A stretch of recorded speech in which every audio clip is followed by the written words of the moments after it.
It is Dom time. Welcome in, Bill O'Reilly, coming up here at 12:30. He was on last night with Tucker Carlson.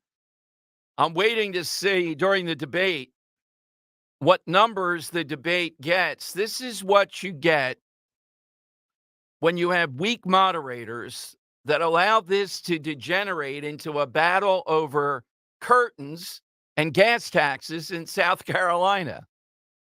Who is it that came out of this doing pretty well? And I know you can say it doesn't matter. Here's the bottom line of why it potentially matters. And the smarter people there, like DeSantis, know what they're playing for. They're playing for the fact they're not going to beat Trump, but they have to both not anger and hopefully keep in the MAGA base if Trump is stopped by these legal issues. Now, we don't know if he will be stopped by that or not, but it's pretty clear unless there's some weird thing that happens in one of these early states, and I don't see that happening, even in New Hampshire or Iowa, which shouldn't be the leadoff states, then Trump is going to be the nominee. But can he actually run if he's convicted? They're also thinking if he's convicted, does he lose a tremendous amount of support? I don't think he does. In fact, I don't think he gains. He could lose a few people. So I can't support him now. They've said that if he's convicted of one of these four big cases, but he will not lose a lot of support. So what the heck are they up there for? It's silly to say they're just there for cabinet seats and VP and all that. No, they know their hope to be the nominee is that Trump is stopped, and then they keep Trump voters, who I think a lot of them are going to peel off and not vote potentially, which is incredibly bad given what that will do for Joe Biden. So what were the things, though, that are deal breakers, I think, with Trump's base last night? Well, Nikki Haley is never, in my view, going to get Trump voters, the real Trump base, to support her. Last night on Ukraine, you saw it again. Nikki Haley, Mike Pence, Christie. I don't know about the guy from Montana, Vivek, and Ron DeSantis. I think Ron DeSantis, other than if you want to say, you can be cute and say Trump's the overall winner, because look at these people, they didn't lay a glove on them. Sure, you can make that argument. The other stunning fact, not only were the moderators as weak as I thought they would be, but the woman from Univision, Dan even picked up on this. I picked up on several of them. First of all, look, if people have an accent, they can't help it, but there are some accents that are very difficult in that kind of role, and she had one of them. But question after question from this woman, why would Republicans, why would the RNC, why would Fox, now Fox, their motivations could be different, put in someone there who was asking Democrat talking points? She came up with that nonsense that Ron DeSantis' curriculum in Florida supported slavery, saying that slavery had some benefits. That's a hoax, a lie. That's Kamala Harris. It's ridiculous to bring that up as a question. But she also really drilled down, Dan, and you notice this one. This is cut 5D. Listen to Ms. Calderon's question about fentanyl. This would have been a talking point. Someone like Trump might have said, yeah, I see what Fox is doing here. They put a Democrat in the seat. It would have been an interesting moment. Here's what she asked. I'm not sure if it was Ron DeSantis or maybe it was Pence about fentanyl. According to Customs and Border Protection, about 90% of fentanyl is seized at official border crossings, and 57% of the smugglers are U.S. citizens.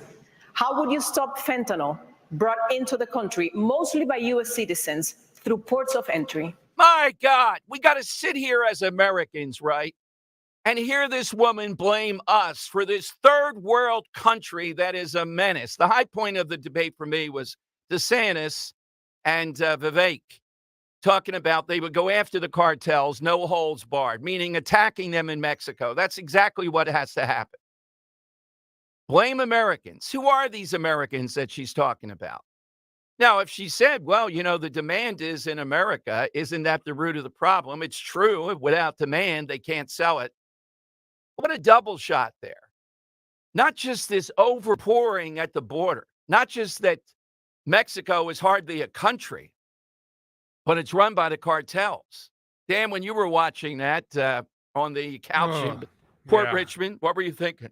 Well, why? Like, I just don't understand. Like, what does that question do in a primary debate setting do for any Republican or GOP? First of all, it's a completely disingenuous question. You're completely ignoring the fact of where this stuff originates from, that being Mexican cartels.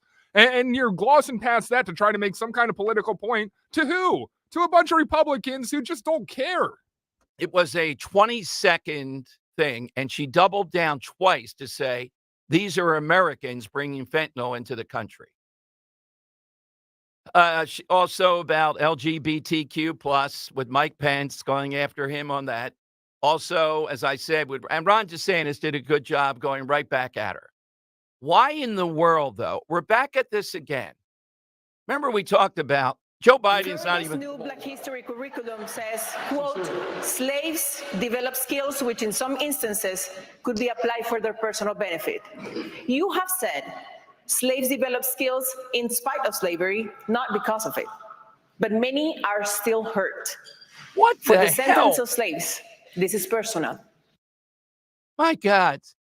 Just how in the world do we have this dysfunction? I know how we have it. Ronna McDaniel's ahead of it. How many times have we been through this? The RNC helps the quarterback this. Then you got Fox putting her in there. Democrats don't suffer this when they do have debates. Biden's not even going to have them. But when they do have debates, it's every home court advantage. It's focused on the top Democrat coming out of it, but it's protecting Democrats. Every question is, how would you deal with these MAGA crazies? Here, this woman got in at least 3 or 4 questions, particularly the fentanyl one. I think that could have been a moment, Dan, a moment right there to say, how dare you? What would Newt Gingrich do in that? He's not just going to answer the question and say, well, he's going to go right after that person, right after them. And they're going to say, well, I'm only a journalist. No, you're not. You're a shill that doesn't belong up there. That's exactly the fentanyl question. Just outrageous, just stunning. All right, so it's 855-839-1210. You can get in. The winner last night, I think, was Ron DeSantis in that he did pretty well. He maintained, now he's pushing back on saying Trump is not here. Christie, was it the line of the night? Which line of the night? No, I don't think the I don't think the duck line. Oh, Donald Duck line? Donald Duck. That was so bad. Well, so what you say is you don't say, we'll start calling him Donald Duck. You say he is Donald Duck. Maybe. Yeah. But, oh, my God, you could just see his face. Here it comes. Here it comes. I know you're watching. You can't help yourself. I know you're watching. That was a funny line. And you're not here tonight. Not because of polls and not because of your indictments. You're not here tonight because you're afraid of being on the stage and defending your record. You're ducking these things. And let me tell you what's going to happen. You keep doing that, no one up here is going to call you Donald Trump anymore. We're going to call you Donald Duck. Oh, man. Now, the line that was out of left field, and I don't even know if this was practice, Dan, but it's true. When Christie says that Joe Biden has been sleeping with a teacher for X number of years. And then Mike Pence, in his imitation of a Vegas lounge act, jumps in and says, for the record, full disclosure, I've been sleeping with a teacher for 38 years. So bad, man. It's so bad. It's weird. It's like, how do we get tell the truth to everybody about what this is? Oh, God. This public school system is no longer run by the public. It is run by the teachers' unions in this country. Randy Weingarten and her crew are absolutely strangling. They are taking the worst of their members and defending them rather than advocating for our kids. And when you have the President of the United States sleeping with a member of the teachers union, there is no chance that you could take the stranglehold away from the teachers union every day. They have an advocate inside the White House every day for the worst of their teachers, right. not for our students Hey, to be the Joe, best no they can school be. choice, A buddy. President of the United States is to take on the teachers union. I did it in New Jersey, and I will do it as President of the United States. Governor DeSantis, I have a question for you. Governor DeSantis, I have a question for you. Are you guys having trouble seeing me? Florida's new Black History curriculum says, There we quote, shut off their mics. Don't threaten it. God. I'll ask O'Reilly about that. He was busy with Tucker Carlson counter programming. Trump appealed to union workers, and at least he's appealing to them, pointing out what electric vehicles are going to do to them. All right, before I give you the side question, too, and I'll develop this throughout the show, our guy, Steve Keeley, though, Dan, is better than any 100 people in town, if not 1,000. What he does, Steve Keeley, Fox 29, he goes to the list of the people that were arrested, and he starts checking them with his police sources. One of them, Kevin Fry, was arrested last night for burglary. Last night, the second night was pretty bad last night, the stuff that went on as this nonsense continues in Philadelphia. Kevin Fry, he says on Twitter, was a bouncer. He was charged in the death of Eric Pope outside a club in Center City, April 16th, 2022. Then he backtracks and shows how Larry Krasner, here we come again. This guy's out on bail, even though the cop couldn't be out on bail. And this guy got his charges reduced from third-degree murder to involuntary murder by Larry Krasner already. And where does he turn up? Burglarizing one of these state stores last night. If the media in this town just reported in the manner of Steve Keeley, the world would be a completely different place. Dan, he ought to be like O'Reilly, Megyn Kelly, start his own media company. Probably pretty hard on the local level, but he'd have to clone a couple of Steve Keeleys. I mean, I wouldn't be able to find this out, even with my sources. He's out there doing this around the clock. I'm dumbfounded. I mean, being in this industry, I just don't. He's like a magician. It's nuts how he gets some of this stuff. Did you see the video of this Kenneth Fry? I did not. Oh man, it's so what happened initially in the third-degree murder charge is there was a gentleman dancing outside the Taboo Lounge in Center City, and the Fry, who was serving as a bouncer, walks over to the guy dancing and just cold cocks him with one of the hardest punches I've seen since Mike Tyson took the boxing ring. And the guy gets knocked down and later passes away, and that's the charge. But it's just a vicious punch that you see there. Will we see it on Krasner Land today at 3:15? Yeah, Krasner Land back on Thursday, today at 3:15. I wonder what we'll be talking about as this continues. And here's another entity, the cowardly Pennsylvania liquor control people. If those were private, there's 48 state stores in Philadelphia. If those were private businesses, would they all shut down? Or would they hire guys with no necks to protect it? Imagine you can't get a drink in Philadelphia, bottle of wine, because this cockamamie, overregulated government jumps in and shuts down 48 stores. It's ridiculous. So day 2 was almost as bad, and there's Krasner again. All right, let me give you the side question. Now, this is a pretty big news story. Last night in the debates and on Fox and national news, even NBC, I've seen mention of Philadelphia pretty routinely and the rioting, the looting going on. They're using it as a reference. Here's what we want to know. Give me that news story since 2000, so 23 years here in the Philadelphia area that is either big, you think, says something about Philadelphia, or is funny, it's hilarious. How did that happen here? Dan, I'm going to take a couple off the board. One of the biggest events of the last 23 years, this century, the election of Larry Krasner, 2017. Oh, that's a big one. That is as big as, I dare you to top that one. The other is the Eagles winning the championship. Yep. more than the Phillies even in 2008, bigger. That parade, the stuff that went into that, Jason Kelsey, huge. How about you? So we're talking notable. It doesn't have to be a big, Yeah. it doesn't have to be a biggest story, but something notable that we all remember, collective memory here, Dom. Think about a barge floating down the river and knocking out the bridge and flooding the entirety of 676. It's only been a couple years now, but I think we'll all look back at a big news story when 676, the road that goes through the city of Philadelphia, was completely covered with water and turned back into a canal and flooded. You remember that happening? I don't remember the barge, though. No? Now, I may have that wrong. I know what you're talking about. Yeah. Wasn't it combined with the barge? Because remember the barge hit Uh, the bridge at one point? Or maybe I'm just maybe. I conflating I two think it memories was here. just the water, and I remember that idiot jumping off into the Schuylkill. Yeah, it was flooded. Yeah, Yeah, but yeah. Up if it's a barge, that's even better. Yeah, that was nuts, without a doubt.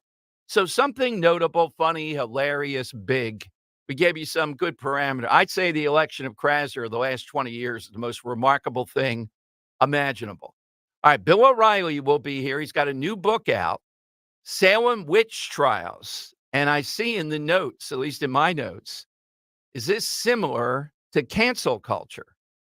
And I'll ask him about everything else that's in the news. He's coming up at 12:30. Here's how you get in. 855-839-1210, AT&T and Verizon Wireless. All you have to do is just push pound 1210.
Who is that? Is that Janis Joplin Oh, or is that yeah. Pink? Yeah, it is. Yeah, Joplin. Okay. Yeah, it's Joplin. Okay. Yep. Ah, pretty good. Yeah, it's Big Brother and the Holding Company with All her. right. I Yeah. like Janis Joplin with the great Sir Tom Jones.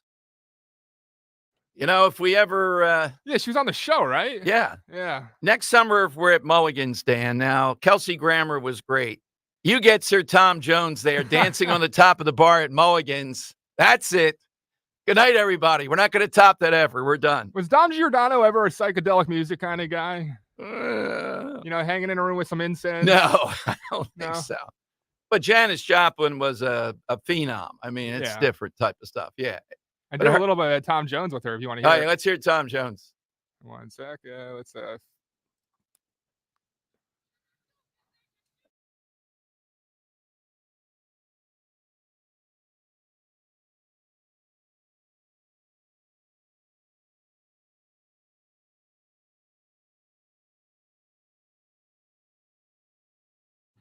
Here comes Tom.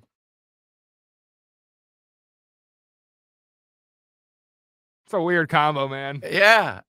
And Tom Jones, much different in this. All right. So they're starting to strike. The media pundits now, they were all, so far we're hearing about the looting. I think it's more loot. It's not rioting. People are not rioting. They're not fighting with the cops. All they're doing is using social media to go and get paid, to go and attack and to get stuff. Janice Armstrong, waiting, bang, pounces now, writing in the Philadelphia Inquirer. Come on, Janice. She writes, yeah, the riots are wrong, but so is ignoring what's driving the behavior. What is driving the behavior? You know what's driving it? Getting away with it. That's what's driving this stuff. So people are not fighting with the police. They are not burning down stuff. They're looting. They're robbing. That's what's going on. So, Janice, is that a cry of the unheard when they attacked the marijuana facility over on City Avenue? Is that what this was? Was that Martin Luther King saying we better pay attention? What, they want to get high? Should we give them marijuana then? Free marijuana? That's what we should listen to. God, a riot is the language of the unheard. So we could call these riots, it's more looting, social media looting. Opportunistic criminals, the police commissioner called them. By the way, not enough in the media, very few in the media, are wanting to give a report card to this commissioner versus Daniel Outlaw. They don't want to go there. They don't want to do it. Noticeable difference in what the police have done here. All right, it's 855-839-1210. You get on board. Last night, DeSantis, the only faux pas I saw, and I'm texting back and forth, Dan, with a bunch of political operatives during the last break. I said I thought DeSantis won last night, if there is such a thing, for the reasons I gave. And they're going, really? Interesting. Here's DeSantis on abortion, though. Going after Trump on this. It's a non-starter. If DeSantis, because Trump couldn't run, is the nominee, this is going to be a big problem. Here's what he said.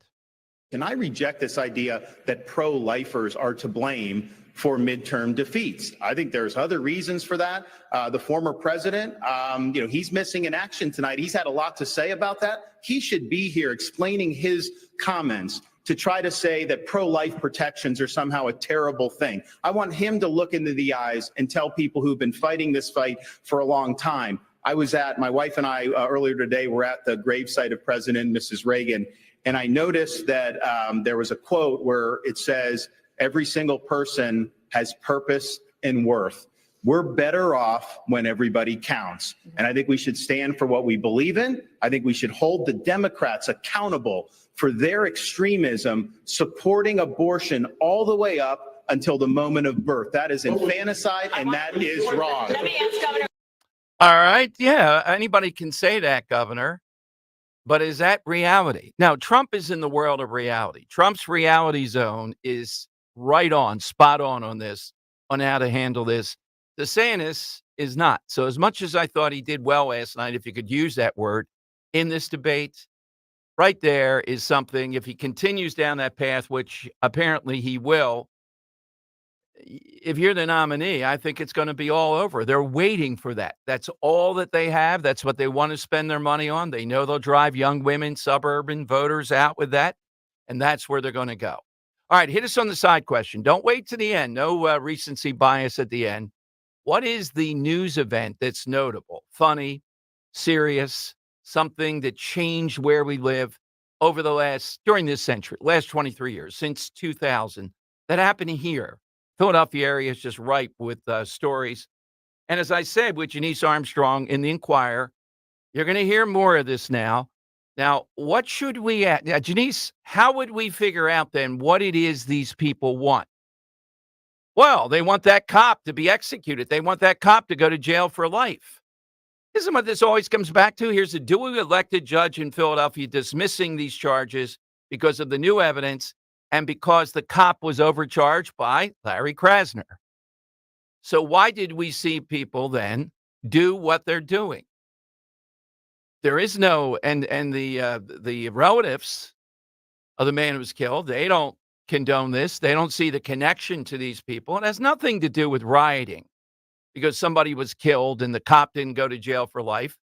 It's an excuse to continue to do this. Why? They've gotten away with it, particularly with Daniel Outlaw here.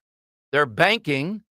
They'll get away with it. Now, Steve Keeley reporting that Dan Krasner is going to revoke bail here. Well, that's nice. On the guy he let out on bail, knocked down the charges. We'll see it on Krasner Land this afternoon. Viciously punches this guy to death and then burglarizes, allegedly, I think it was a state store, and got caught yesterday. This is what's driving all this. We're living in an extraordinary time here in Philadelphia.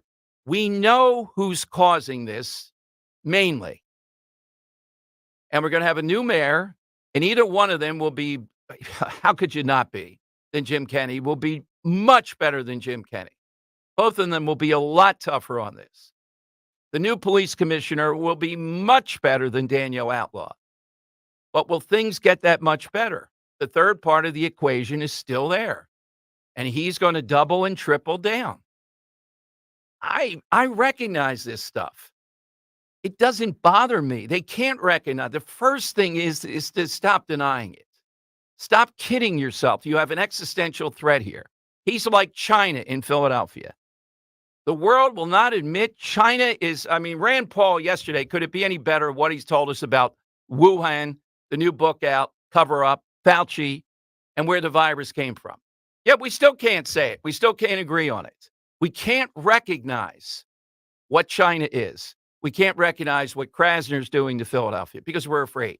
All right, the great Bill O'Reilly next. We'll talk about his new book. We'll talk about what he was doing last night during the debate with Tucker Carlson and the debate. Hey, how many healthcare providers do you know who schedule time in their offices for team training? Not many, but my good friend and board-certified prosthodontist Dr. Robert Bentz does, because he wants to ensure that he and his staff are well-versed in all the latest technology, that when he invests in new state-of-the-art equipment for his patients, he can rest assured that he and his staff can maximize the performance of the new technology for you. Here's the example. This Trios 5 scanner. It's amazing. The Trios 5 has an incredible design. This reduces the potential for patients gagging or experiencing discomfort during the impression-taking process. You know that process when you're looking at your teeth, dentist getting pictures of it. It's sometimes pretty annoying. Not with this. And it's faster than traditional impressions. It all makes for a great personal experience to get this done and then let Dr. Bentz's on-site lab get to work. Dr. Benz and his staff have a well-oiled machine. You'll see it at the very latest cutting-edge technology and techniques. Get that initial appointment. That's all that you have to do. It's easy. The website is bentzdentalgroup.com. Make that appointment, BENTZ, dentalgroup.com.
Dom Giordano's show. Welcome in. It's always a pleasure, particularly when he's got another hit on his hands. Joining us, the great Bill O'Reilly.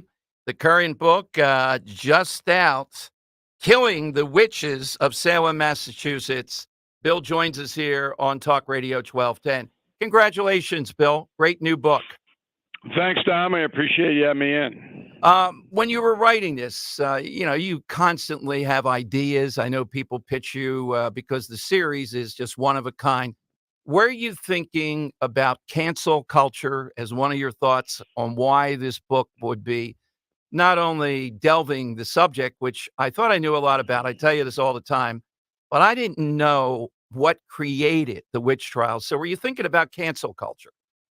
Yeah, that was a primary motivator to write the book. So this is the 13th killing book. And we had covered pretty much all of American history except the origins of how it all began. So in Killing the Witches, we begin with the Mayflower coming over from Plymouth, England, with 100 people on board. And you did not want to be on that ship, Dom. That was some rough 66-day voyage. And people don't know. They go, oh, Pilgrims, Thanksgiving, past the stuffing. No, this was brutal. And when they got here to Massachusetts, it became more brutal. And it led to this insanity where 20 people were executed and hundreds put into prison, some of whom died there, after being charged as witches. And we got all the records. Every word of the trials was transcribed at the time. Those transcriptions are in museums in New England. We got them all. So when you read about the reality of this horror, you're going to go, I can't believe it. Fast forward to today. So the book is 2/3 about Salem and how that influenced the Constitution, religion, how we look at religion in America, all of that. Then we go to modern times. And we got a witch hunt now. Everybody knows it. Cancel culture generated by the progressive left. People aren't being executed, but their lives are being ruined. And we give a bunch of examples of that. And then we get into the actual demonic possession, which was the rationale to kill these witches back in 1692. And take you on the movie set of the film The Exorcist, and what happened there, you will not believe. Well, the So number, that's Bill, encapsulation of the book. so I don't want to forget too. And that last, I'm such a huge fan of The Exorcist and Father Damien, the guy that played the priest. That Max Van Sydow. Yeah, the number of actors and others that died during the filming of The Exorcist. 8 Wow. 8 people associated with the film died during the production of the movie. It's just, And the other stuff that happened, and you got to remember that William Friedkin, we took most of the point of view of the Exorcist part of Killing the Witches from him. He's a pagan. He didn't believe in anything. And after he got through that whole ordeal, his whole life was turned around, was shaken. And then we take you into the actual kid who was possessed. It was not a girl, as portrayed in the movie with Linda Blair. It was a boy, a 13-year-old in Maryland. And what he went through, and then we trace him until his death, was another harrowing story. But, this is a book, as all the killing books are, where we want you not to be able to put it down and learn a lot about our country. well, again, back to my knowledge of it, but I was fuzzy, and this book filled me in. A 9-year-old, Betty Paris, I believe, provoked this. She started flailing around. Something might have been wrong. And from that one incident, that started everything. You bet. These kids were persecuted. They couldn't dance or sing or play or do anything like that. They were miserable children. And it just reached a breaking point. And then they got involved with this, and it was exciting, and everybody paid attention to them. And Betty, the 9-year-old you mentioned, was under the sway of a slave called Tituba from Barbados, who brought in all of these superstitions and told her, and then it just exploded out of there. So it is quite the tale. There's no doubt about that. Bill, last night, while you were on with Tucker Carlson, and I did have a chance this morning to watch that, two heavyweights. It was good stuff. We had another Republican debate. I'm thinking, boy, I would tag in O'Reilly or Tucker Carlson or both versus what we had. And no offense to Dana and all that, but you need strong people when you have debates with this many people and people that won't follow the rules. Have you done a presidential? I know they wouldn't let you do a presidential debate, I guess. No, and it was a bone of contention because in the beginning, when I was at Fox, I wanted to do the debate. And Roger Ailes, the boss, goes, "No, I mean, you're a commentator. You're going to get in there and argue with them, and the whole thing's going to go haywire," which was true. I mean, in hindsight, he made the right decision. But the debate format is obsolete. It was a total waste of time last night. Nobody got anything out of it. These guys come in and gals come in with rehearsed answers. They come in with a strategy. I'm going to attack Ramaswamy or Trump or whoever it may be. It's contrived. And the people who are supposed to moderate it, when the bell goes off, you're supposed to shut up. They don't shut up. What do you do? Do you throw pies at them? I don't know. I think that the better use of the time would be to do one-on-one debates with the candidates for a selected period of time, like Carlson and I did last night. That was almost an hour. And from what I'm getting, about 15 million people have already seen it. So that'll go to 100 million in a couple of weeks because you can watch it on Twitter, X, whatever it is. I'm not in that world. You go to BillO'Reilly.com. We got a little link, so you just press a button and you're there. But anyway, I think the one-on-one formats, but then you're into the interviewers today are not what they used to be. Everybody's afraid, and it was one of the points that we made in the discussion last night because corporate media doesn't want any trouble. They don't want to be a part of the cancel culture. They don't want to be attacked. They don't want any of this. So if you have a high-profile person like me, confrontational interviewer, then sparks fly, and the corporate media doesn't want that anymore. That's a great point. Yeah. I mean, we actually had the Univision woman in there. And Bill, I get it. They're trying to be diverse, but she asked a question about fentanyl and blames Americans on fentanyl. Yeah, I didn't see that. I'm going to have to look at it. Thank you for reminding me. Look, I don't want to be a braggadocio jerk on the Dom Giordano show. Okay, there's only room for one on that program. That's right. But I will tell you that the skill level of the younger journalists now coming into television news is not what it used to be.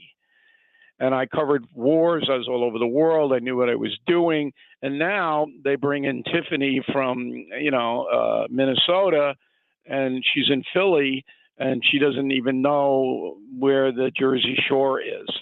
So this is just a rundown. But Americans, I think, would go for the one-on-one interviews of people who want to run for president, and they're not hard to do. And you could do them in a series, and that's the way to do it. I like the idea a lot. Now, talk. What's the point where Donald Trump is at this point, Bill? What's your sense? We know you communicate with him back and forth. I think Ron DeSantis last night, Bill, since you were doing the other, had a decent debate. He's the one person, I think, on a couple of issues that could keep some of Trump's base if Trump is stopped legally. And I think that's what some of these people are playing for. Where's Trump at this point, though? Well, he's the nominee at this point. But with Trump, every day is a new adventure. So you don't know what's going to come out, between now and the Iowa vote. But there's nobody going to beat him there. And DeSantis runs the state of Florida very well. And I can document that 100 ways. I wouldn't have any problem voting for Ron DeSantis for president. But he's flat. And he doesn't have much of a personality. And unfortunately, Americans want their candidates to be, like Trump. Trump is taking the air out of everything. And DeSantis just can't sell it. So what I see right now in the Republican circles is that Trump will get the nomination. None of this court stuff is going to preclude him from winning the nomination. And they're not going to keep him off the ballot. The Supreme Court would never allow that. and they're not going to send him to jail. That's not happening. I mean, if he gets convicted, and none of these offenses would rise to him being incarcerated. So I see him as a possible victor in the 24 election because the Democrats have nobody. Absolutely. Literally. Now, one area we haven't talked about, we haven't talked in a while, I've been really drilling down on, and Trump, in his own way, kind of mangled, but it's effective, I think, the abortion issue. Republicans are going to get, other Republicans are getting killed on it. That's what Democrats are going to run on. I think Trump has been masterful because he doesn't give you anything on it. He's kind of all over the place. He senses this is what they're going to go for. In the general vote in 24, there are three issues. Number one, people are spending more money for the essentials of life. And that is far and away the biggest issue. Number two is the open border catastrophe. There is nothing good about that. Nothing. And that is solely in the purview of the Democratic Party. And the third one is all the other stuff, whether it be guns or abortion or whatever. But the third one is so far behind the economic welfare of the folks and the border. And then you have public disorder. I mean, Philadelphia is falling apart. You know that? Oh, yeah. But, Bill, Okay. I would respectfully tell you that abortion is a driver of these reluctant voters. We saw it in the midterm.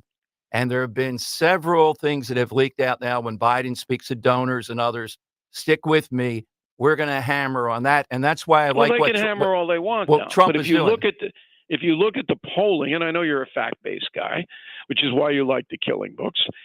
If you look at the polling, abortion is 6 or 7 down the list of concerns for the average American voter.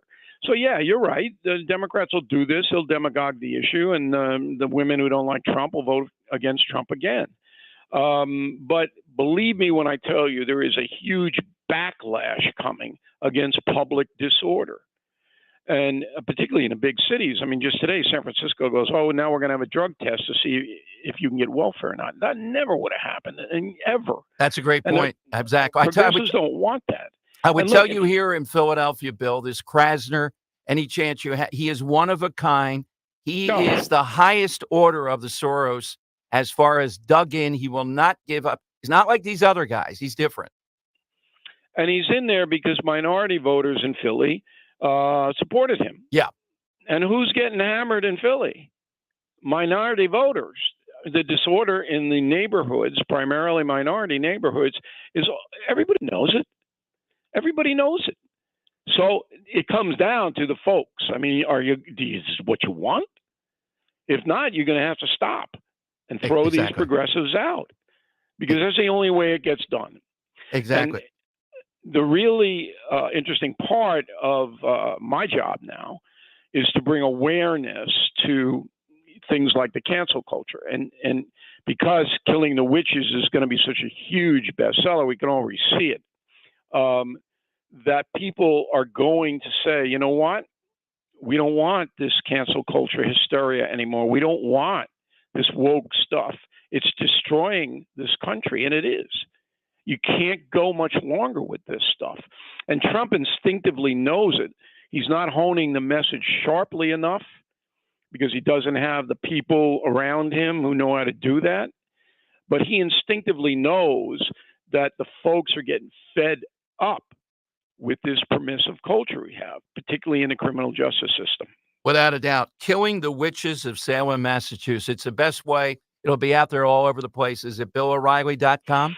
Always BillO'Reilly.com. If you go there, you become a premium member, you get the book free. And Dom's a premium member, okay?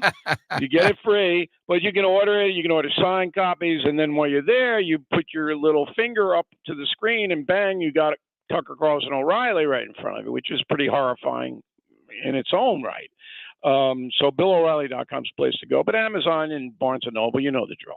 Congratulations, Bill. Thank you, as always. Always a pleasure to talk to you, Dom. See you. Bill O'Reilly, BillO'Reilly.com. Killing the Witches of Salem, Massachusetts. All right, Dan, I still differ with him on that. He's discounting it. You know and I know They can't on inflation. They can't on the border. What are they going to talk about? They're going to talk about attacking Trump, mean tweets, and all that. But what drives their vote out? They're going to take away abortion. All right. So we'll see. We'll see who's right on that. 855-839-1210. But the book is fascinating how it pivots from the Salem witch trials to cancel culture. And 8 people died on the production during the production, Dan, of The Exorcist. It's hard to believe. Crazy. Yeah. That scene, Father Damien taking on the devil. You don't do any better than that. Take him on for the team. All right, you got the side question. Calls are at 855-839-1210. Let's talk for a moment about September, Cholesterol Education Month, and now's the time to take charge. So how is your cholesterol? For over 38 years, Rescue Natural Supplements has been a trusted partner in cholesterol support. I've relied on Rescue supplements for years. With Rescue, you'll find specific supplements tailored to your needs, favorites like omega-3s, red yeast rice, and more. And right now, all you have to do is use that code DROP. Double up your order and any cholesterol product for free. Call them today, 800-26-ALIVE, 800-262-5483. Speak to a knowledgeable product consultant or use the code online when you visit res-q.com, res-q.com. Again, use the code DROP, D-R-O-P. Buy one, get a matching Rescue cholesterol product for free. Now, I personally have seen the firsthand benefits of Rescue supplements. They're incredible. Just use that code DROP. DROP. Double up your cholesterol support order for free. Do it today.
Dom Giordano Show. Welcome in. Coming up, Philadelphia City Council did vote on that safe injection site veto of Jim Kenney.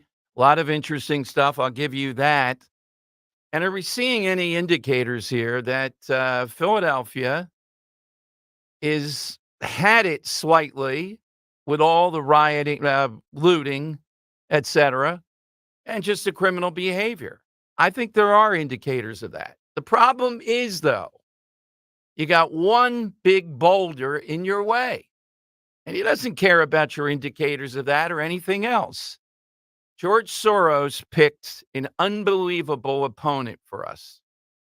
Just an existential threat to life, liberty, and everything else. I said today, I said based on Philadelphia, he's certainly not an existential threat like China. But here in Philadelphia, there's no bigger threat than Larry Krasner, and he's going to continue doing exactly what he does. Thanks to Steve Keeley putting that up on Twitter. He traced one of the people arrested yesterday for burglary, and this guy brutally knocked the guy out and killed him as a bouncer, was charged with third-degree murder. Krasner then knocked that down and let him out on bail. Today, we have Krasner Lands, very special, at 3:15 on the station's Facebook page, facebook.com/1210 WPHT. Coming up, I'll tell you what happened in City Council on this so-called overdose prevention thing.